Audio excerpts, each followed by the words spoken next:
গুৱাহাটী কেন্দ্ৰীয় কাৰাগাৰৰ কাৰাধ্যক্ষক আটক কাৰাধ্যক্ষ দেৱকমল বৰাক আটক কৰিছে বশিষ্ঠ আৰক্ষীয়ে জেলৰ ভিতৰত ড্ৰাগছ গাঞ্জা সৰবৰাহকে ধৰি বিভিন্ন অভিযোগত আটক কৰা হৈছে বৰাক ধনৰ বিনিময়ত একাংশ কয়দীক ৰাজ আতিথ্য দিয়াৰো অভিযোগ আছে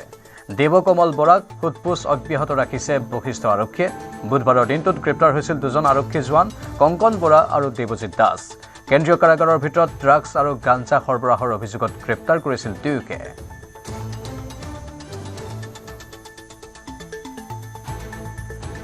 এটা গুৰুত্বপূৰ্ণ খবৰ গুৱাহাটী কেন্দ্ৰীয় কাৰাগাৰৰ কাৰাধ্যক্ষক আটক কৰা হৈছে কাৰাধ্যক্ষ দেৱকমল বৰাক আটক কৰিছে বশিষ্ঠ আৰক্ষীয়ে জেলৰ ভিতৰত ড্ৰাগছ গাঞ্জা সৰবৰাহকে ধৰি বিভিন্ন অভিযোগত আটক কৰা হৈছে এইগৰাকী কাৰাধ্যক্ষক ধনৰ বিনিময়ত একাংশ কয়দীক ৰাজ আতিথ্য দিয়াৰো অভিযোগ আছে দেৱকমল বৰাক সোধপোছ অব্যাহত ৰাখিছে বশিষ্ঠ আৰক্ষীয়ে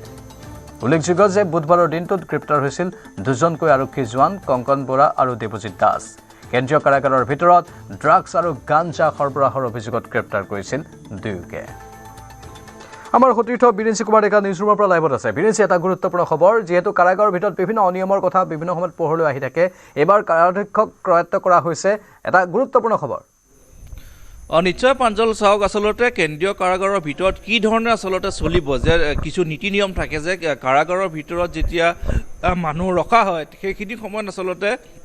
বিভিন্ন ধৰণৰ বিভিন্ন কঠোৰ নিৰ্দেশনা থাকিব লাগে তাত যিসকল লোক যে তেওঁলোকক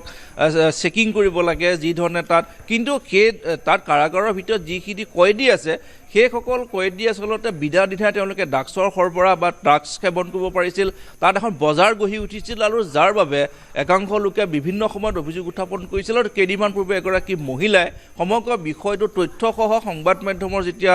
দৃষ্টিগোচৰ কৰিলে তেতিয়া সেই সমগ্ৰ বিষয়টোক লৈ বশিষ্ঠ আৰক্ষী তৎপৰ হ'ল আৰু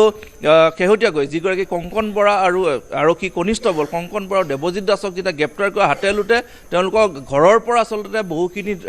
ড্ৰাগছ বা গাঞ্জা জব্দ কৰিবলৈ সক্ষম হ'ল আৰু তাৰ পাছতে স্পষ্ট হৈ পৰিল যে কেন্দ্ৰীয় কাৰাগাৰৰ ভিতৰত কি ধৰণে এই বজাৰখন চলি আছিল একাংশ কয়দী কি ধৰণে টকাৰ বিনিময়ত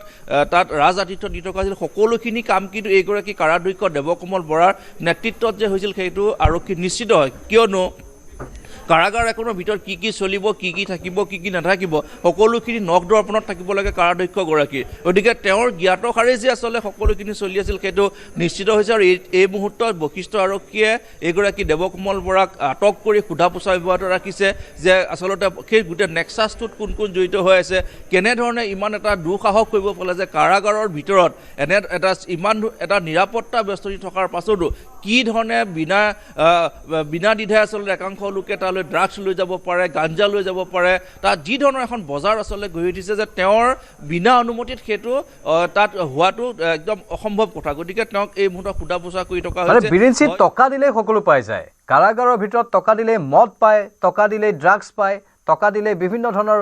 সুবিধা পায় এইবোৰ অতি আচৰিত কথা ইয়াৰ ভাগ মানে কাৰাধ্যক্ষসকলৰ হাতলৈও যায় নিশ্চয় প্ৰাঞ্জল এতিয়া সেইটোৱে হৈছে যে সেই দুগৰাকীক যেতিয়া কালিৰ দিনত গ্ৰেপ্তাৰ কৰিল যি দুগৰাকী কনিষ্টবল তেওঁলোকে জেৰাৰ সময়ত এই কথাখিনিয়ে কৈছে যে তেওঁলোকে তাত এই ধৰণে কাৰাধ্যক্ষগৰাকী বা যিসকল বৰমূৰীয়া আছে তাত সেইসকলৰ নিৰ্দেশ বা তেওঁলোকৰ অনুমতি অবিহনে তাত সেই বজাৰখন চলাব নোৱাৰে গতিকে তাৰে যে এটা অংশ এইগৰাকী কাৰাধ্যক্ষ বা যিসকল তাত আছে বিষয়া সেইসকলৰ হাতলৈ যে যায় নিশ্চিত হ'ল সেই জেৰাত আৰু তাৰ পাছতে কাৰাধ্যক্ষগৰাকীক এই মুহূৰ্তত আটক কৰি সোধা পোছা কৰি থকা হৈছে হয়তো বিয়লি ভাগলৈ তেওঁ গ্ৰেপ্তাৰ হোৱাৰ পূৰ্ণ সম্ভাৱনা আছে গতিকে কাৰাধ্যক্ষ সেই দেৱকমল বৰা জেৰাত আচলতে সেই কথাখিনি ক'ব যে তেওঁৰ